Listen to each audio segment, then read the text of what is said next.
I remember when I was young, I was always interested in books. I was always a very curious child.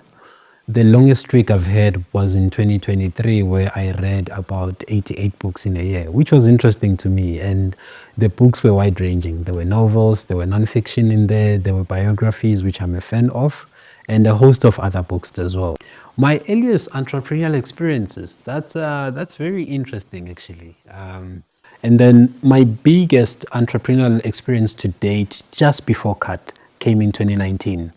Now, my best friend and I, whom we grew up together, we started a meat selling business. What made it special as well was that we were selling mukholu. There's something in the township called malamukholu, which is tripe.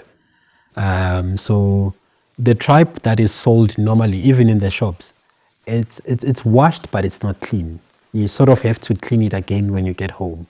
What we did was we would wash it, drain it of all the waste that's inside, and then wash it. Afterwards, we'd package it very nicely, put on cling rim, cling film on the thing, on the tray, and all of that. When we present it to you, it's ice cold and it's clean.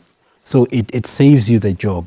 And when we would sell it to you, we'd say, hey, listen, we're selling mukhodu for 25 rand. It's clean and it's washed, and as you can see, as fresh as ever. It was difficult for householders to say no to us. Obviously, our income was guaranteed because we knew that 100 orders were placed in Dobsonville for Monday, 200 orders are placed in Middlelands and whatever. And it became very successful. But then that one was unfortunately killed by COVID in 2020 as well. And then one day, I remember we were back to level 4, somewhere early in 2021, when the COVID numbers were spiking.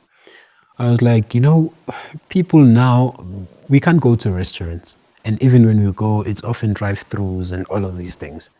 And I remember when I was still in university, there's a business that we once consulted with, a restaurant. And that's where my love for cooking, my love for the hospitality industry came from. Because then I looked at what the guys were doing there. I was like, this is amazing. So I recalled back to that. I was like, actually, I've sort of worked with a restaurant and at a restaurant, and I know the functions, I know the operations, either at back of house or front of house. And then I started thinking, because we were still under COVID, what would happen if we were to go back to dining inside the restaurants? People would be afraid of touching speed points. People would be scared of touching menus by their hands and all of these things because they were scared of contamination, And I was like, what if we were to digitize menus? And if we were to digitize these menus, how would we do it? And that's how the idea for Carte came about. Digitize the menus, make payments seamless and faster, and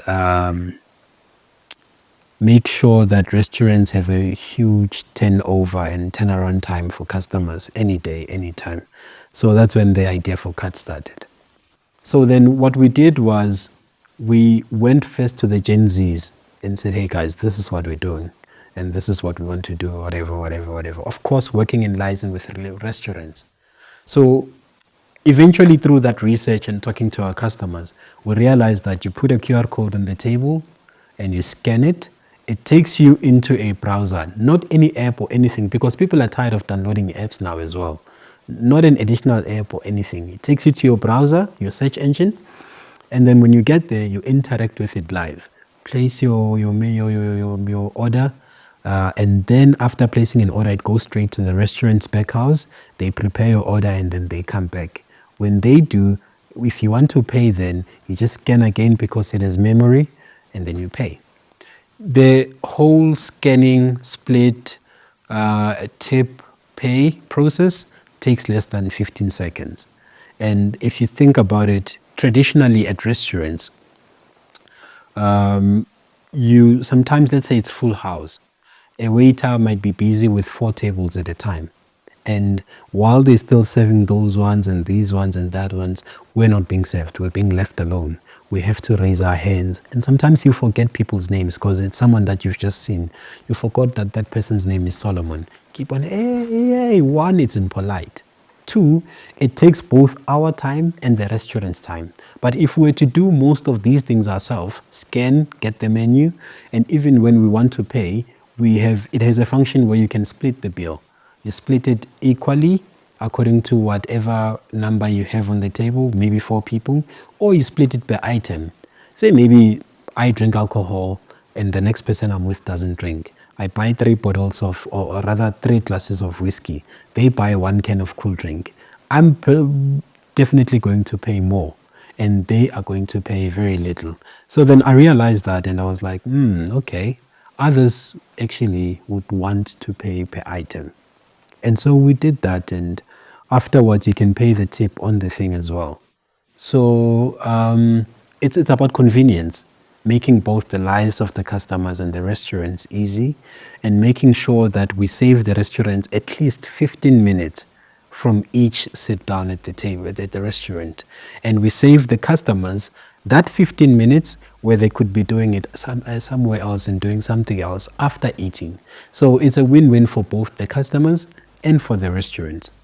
Now, one person would ask us, does this take away waiters' jobs? Not really. The waiter's job evolves as well as the tech and the payments evolve.